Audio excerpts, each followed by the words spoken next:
Aku nangis kemarin karena kenapa Bunda bisa ngomong kayak gitu, setega itu. Mungkin aku bilang karena emosinya udah gak kontrol lagi. Teman-teman saya ini, ya mereka yang menangis sendiri gitu, karena mereka tahu bagaimana saya tertatih, tapi saya nggak mau dibantuin. Di area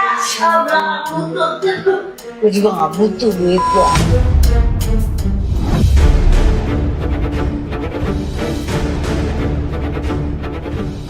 Lidah memang tak bertulang, namun ketika kata-kata yang keluar dari mulut meluncur sembarangan, ketajamannya justru lebih runcing dari pisau. Ya, barangkali lidah tajam itulah yang kini mengiris balik reputasi, karir, hingga pencarian uang yang biasa dengan mudah dikeruk Sarwendatan lewat siaran live dalam hitungan jam. Gara-gara sindiran pedas dan sarkas keluar dari mulutnya, termasuk dari asisten dan adik kandungnya Wendy Lo, untuk mantan suaminya, ex-personil girl band Cherry Bell ini harus menerima tulah akibat ucapannya. Mulai dari ditinggalkan jutaan followers, kehilangan pelanggan yang rutin membeli lewat siaran live, hingga sejumlah brand terpaksa dihapus dari bio akun Instagram miliknya. Sering sekali ucapan itu dikatakan gitu. Ketika sama adiknya gitu ya, buat saya kayaknya ini jalurnya udah kejauhan. Profesional itu tahu ketika lagi live, lu harus jaga sikap, harus jaga omongan, yang nonton banyak. Udah pasti itu ada konsekuensinya kalau tingkah yang tidak etis. Rasanya saya mendengarkan kalimat itu tuh sakitnya bukan main. Sekasar-kasar aku ya berantem sama suami nggak pernah kayak ngomong lagi bawa katanya gender lainnya lah. Ya, meski artis kelahiran Jakarta 36 tahun silam ini sudah berusaha meminta maaf lewat postingan video di akun Instagram miliknya, tapi langkah itu tak lantas meredakan gelombang hujatan netizen. Sebaliknya, langkah klarifikasi Wenda dituding netizen syarat disusupi buzzer bayaran. Toh meski buzzer dikerahkan untuk memberi komentar positif, nyatanya tetap tak bisa menghentikan gelombang cibiran. Sebaliknya, beragam meme baik dalam bentuk video maupun teks malah terus bermunculan. Bahkan sindiran datang dari sejumlah pesohor tanah air, seperti video yang diunggah aktor Rizky Bilar soal status CEO yang ramai menyentil nama kekasih Sarwenda, Giorgio Antonio, hingga parodi gaya mencibir Wenda yang ditunjukkan Natalie Holscher.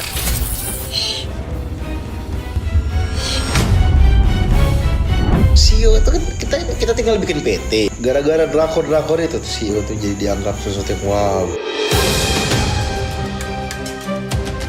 Apa yang dilakukan Sarwenda termasuk adik kandung dan pekerjanya memang keterlaluan. Padahal sejatinya Ruben Onsu hanya meronta meminta agar bisa bertemu buah hatinya sesuai putusan pengadilan. Apalagi puncak kerinduan Ruben untuk memeluk buah hatinya sudah sejak lama tak ia rasakan. Maka wajar jika video saat momen ultah kedua putrinya diunggah hingga pertemuan di sekolah bikin netizen terenyuh. Yang dibahas ini kan adalah tentang anak-anak ke kita. Ada sesuai dengan keputusan pengadilan itu toh. Sayang, keinginan Ruben itu justru dilontarkan kata-kata kotor dan tak pantas, hingga terkesan merendahkan nafkah rutin senilai 200 juta rupiah per bulan yang selalu diberikan Ruben selama ini untuk kebutuhan mantan istri dan anak-anaknya. Padahal uang sebesar itu bagi ibu rumah tangga biasa cukup fantastis, hingga mereka rela melakukan apa saja bagi suaminya. Apa? 200 juta per bulan? Dibilang sedikit. Aduh, gue juga mau. Ruben, nikah sama gue aja yuk. Aku kalau dapat nafkah 200 juta, aku perlakukan suami aku kayak bayi. Aku mandiin, aku bedongin, aku kekepin. Gede banget sih ya buat kita ya Allah. Bisa beli tanah. Itu laki bakalan kita terus tiap hari.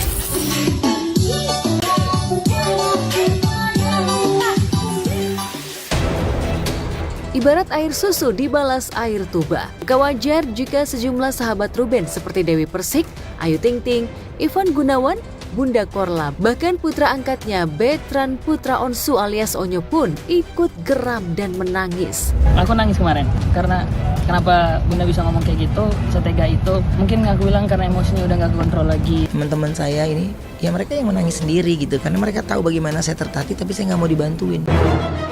Di tengah begitu deras hujatan dan cibiran, satu-satunya orang yang selalu berada di garda terdepan Sarwenda seperti Jordi Onsu yang tak lain adik kandung Ruben Onsu mendadak ciut dan memilih berkelit menghindar mengomentari isu yang tengah panas ini. Cuma saya jubir, udah ada lawyer no. Lagi dibantuin dulu ke program tolong. Pekerja apa penjilat ya? Saya bingung. Oh iya.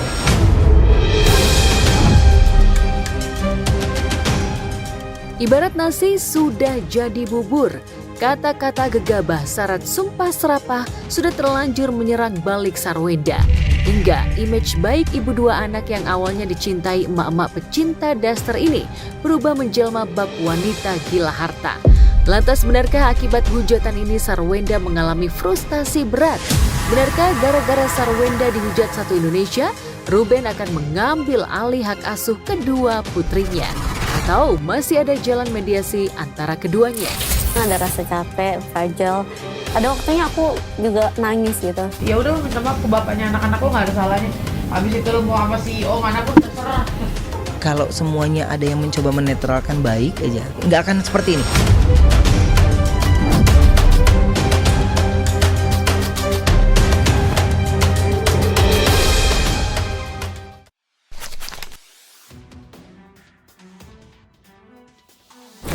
Tahun pasca bercerai, Ruben Onsu dan Sarwenda terlibat konflik panas lagi. Pemicunya gara-gara Ruben mengaku sulit bertemu dengan kedua anaknya, lantaran Wenda diduga sengaja menutup akses. Wenda pun mendidih mendengar tudingan sang mantan suami.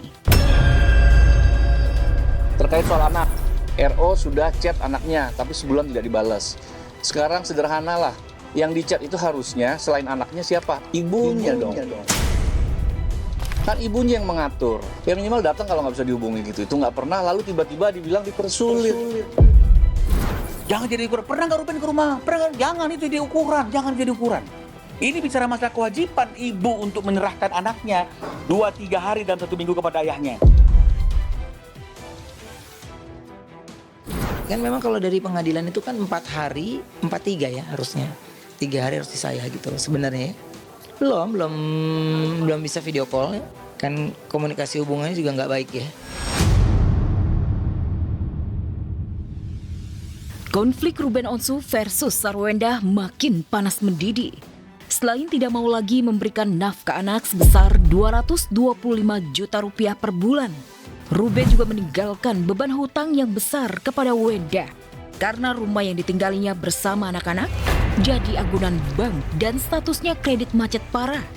Karena sudah menunggak lama dan hanya tinggal tunggu waktu untuk disita. Kami jujur aja, kami merasa kecolongan akhirnya. Kenapa rumah yang diberikan ke kami itu adalah rumah yang aset yang tidak bersih. Semuanya ada dijaminkan di bank dengan hutang yang fantastis. Yang mengajukan ke pihak bank adalah RO. Artinya dia wajib membayar. Kalaupun memang mau dilunasi klien kami, harus langsung dibalik nama. Tos-tosan aja. Yang milik Ruben untuk Ruben, yang milik Sarwenda milik Sarwenda. Kenapa kok dia mau minta yang milik Ruben Onsu? Semoga semuanya bisa diselesaikan dengan baik-baik, sesuai dengan kesepakatan.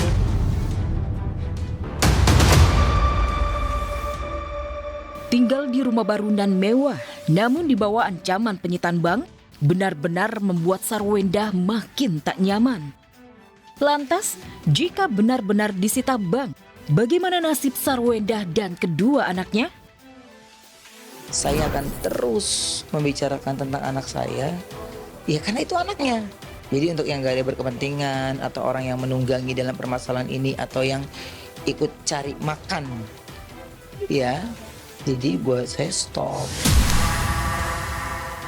Yang nggak sanggup siapa? Ya, baik dari nafkahnya, ya sekarang anaknya sehat, lalu hutang yang harus dibayar oleh pihak RO mau dibayar oleh klien kami. Berarti yang klien kami sanggup-sanggup aja.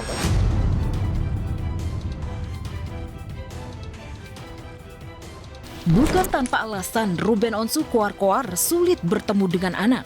Ruben takut menjadi ayah kandung rasa orang asing karena jarang bertemu dengan anak. Sementara pacar baru Sarwenda, Giorgio Antonio, menjadi orang asing rasa ayah kandung lantaran sering quality time bareng anak-anak Ruben Wenda. Rindu nggak mungkin nggak bilang nggak rindu, pasti rindu, pasti kangen gitu ya, karena kami juga udah selesai, sudah berpisah gitu, jadi tidak ada dalam kehidupan kami lagi. Kalau anak ya tetap ada dalam kehidupan saya gitu, sampai kapanpun anak tetap ada kehidupan saya. Ya pasti lebih nyaman lah gitu, jadi segala sesuatu tidak dilalui sendiri, ada yang nemenin gitu, jadi lebih happy. Untuk pasangannya Bunda, biar nggak ada permasalahan lagi tentang rumah ini, aku saranin untuk bikin rumah buat Bunda, bikin rumah untuk Bunda biar Bundanya juga nyaman, Bundanya juga senang kan?